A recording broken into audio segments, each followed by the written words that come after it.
چند خوبیوں اور صلاحیتوں کے حوالے سے اشارات کی زبان میں آج کی پریزنٹیشن ہے۔ یہ خوبیاں اور صلاحیتیں ہمیشہ سے اہم ہیں، لیکن آج کے دور میں ان کی اہمیت بہت بڑھ گئی ہے۔ رابطہ، بات چیت، کمیونیکیشن، گفتگو کی صلاحیت، اپنی بات کہنے کی، دوسروں کی بات کو سننے کی اور سمجھنے کی صلاحیت جو ہے وہ کمیونیکیشن اسکلز کہلاتی ہے۔ تخلیقی سوچ، آج کا دور ڈسرپٹیو ہو چکا ہے، چیزوں کو ایسی صورتحال کے اندر لے آئیں کہ انسان حیران ہو رہا ہے، تو اپنی کی تخلیقی سوچ کو پروان چڑھانے کی کوشش کیجیے۔ ترجیحات کا تعین، زندگی میں کون سی چیز اہم ہے، کون سی چیز ضروری ہے اور کیا ویلیو ہے، اس کے لحاظ سے ترتیب متعین کرنا جو ہے وہ ترجیحات کا تعین کہلاتا ہے۔ تنظیمی صلاحیت یعنی مینجمنٹ اور ایڈمنسٹریٹیو اور آرگنائزیشن ایبیلٹیز کا نام ہے، اس کی طرف توجہ دیں اور سیکھنے کی ضرورت ہے۔ پیشن اور جذبہ بہت اہم ہے، اس جذبے اور پیشن کے ساتھ آپ آگے بڑھتے ہیں، ترقی کرتے ہیں، اور آج کے دور میں آپ نے دیکھا ہوگا کہ لوگ بغیر ڈگریوں کے کس انداز سے اپنے پیشن اور جذبے کے تحت آگے بڑھ جاتے ہیں۔ صبر اور استقامت اور استقلال، صبر صورتحال کو سامنے رکھتے ہوئے ریئیکشن نہیں کیجیے، بلکہ دیکھیے کہ ہم اس کو کس طریقے سے غور کر کے آگے بڑھ سکتے ہیں۔ پھر اپنے معاملات میں استقامت اختیار کیجیے، مضبوط رہیے، اور استقلال اختیار کیجیے، یعنی مستقل رہیے باقاعدگی سے اور ہمیشگی کے ساتھ اس کو کرنے کی کوشش کیجیے۔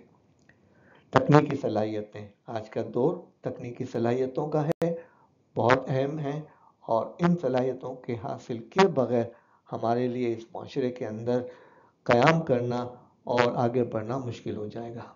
جب ہم معاملات کر رہے ہوتے ہیں تو اس میں انصاف پسندی بہت اہم ہوتی ہے، اور سب کے اہم انصاف پسندی یہ ہے کہ ہم اپنے ساتھ انصاف کریں۔ ہم جس ادارے میں وابستہ ہیں یا جس NGO کے ساتھ وابستہ ہیں، وہاں پر انصاف کے ساتھ جن لوگوں کو مقرر کرنا چاہیے، جس میں صلاحیت ہے، ان کو کیا جائے بنسبت اس کے کہ آپ اپنے قریبی رشتہ داروں کو وہاں پر لے آئیں۔ اگلا پوائنٹ، مثبت انداز فکر، آدھا گلاس خالی نہیں ہے، آدھا گلاس بھرا ہوا ہے۔ یہ سوچ جو ہے آپ کے اندر شکر گزاری کا جذبہ پیدا کرتی ہے۔ بزرگ کہتے ہیں کہ نعمت ایک جنگلی جانور ہے، اسے شکر کی زنجیروں سے باندھ کر رکھیں۔ تو آپ کو جتنی نعمتیں ملی ہوئی ہیں اس پر آپ مثبت انداز فکر اختیار کریں اور اس کو شکر کے جذبے سے باندھ کر رکھیں۔ حکمت کے ساتھ اپنے معاملات کی تیاری کیجیے، اپنی سوچ میں جو ہے وہ تملیکیت یعنی ملکیت یا اونرشپ پیدا کیجیے کہ ہاں یہ میری ذمہ داری ہے اور مجھے یہ کام کرنا ہے۔ جب آپ لوگوں کے ساتھ معاملات کر رہے ہوں اور گفتگو کر رہے ہوں تو سنجیدگی کے ساتھ ساتھ ظرافت اور لطف کی کیفیت بھی پیدا کرنے کی کوشش کیجیے، اور معاملات کو نمٹانے کے لیے تخلیقی صلاحیتوں کو بھی اپنانے کی کوشش کیجیے۔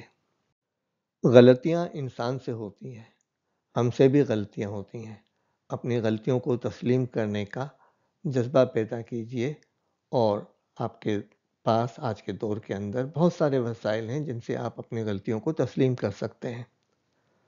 پھر آپ کوشش کیجیے کہ لوگوں کو معاف کرنے کا جذبہ بھی اپنے اندر پیدا کریں، لوگوں کی ریسپیکٹ کریں، ان کا احترام کریں، اور پھر جو ہے لوگوں کے ساتھ آپ وہ توقعات رکھیں جو پوری ہوں، اور آپ اپنے لیے وہ توقعات رکھیں کہ جو معاشرے میں ان کی ضرورت ہو۔ ہمدردی کا جذبہ رکھیں، کمپیشن رہیں، اور اپنے تعلق کا، اپنے معاشرے میں دوسرے لوگوں کے ساتھ تعلق کا جذبہ جو ہے اور احساس ہے اس کو برقرار رکھنے کی کوشش کریں۔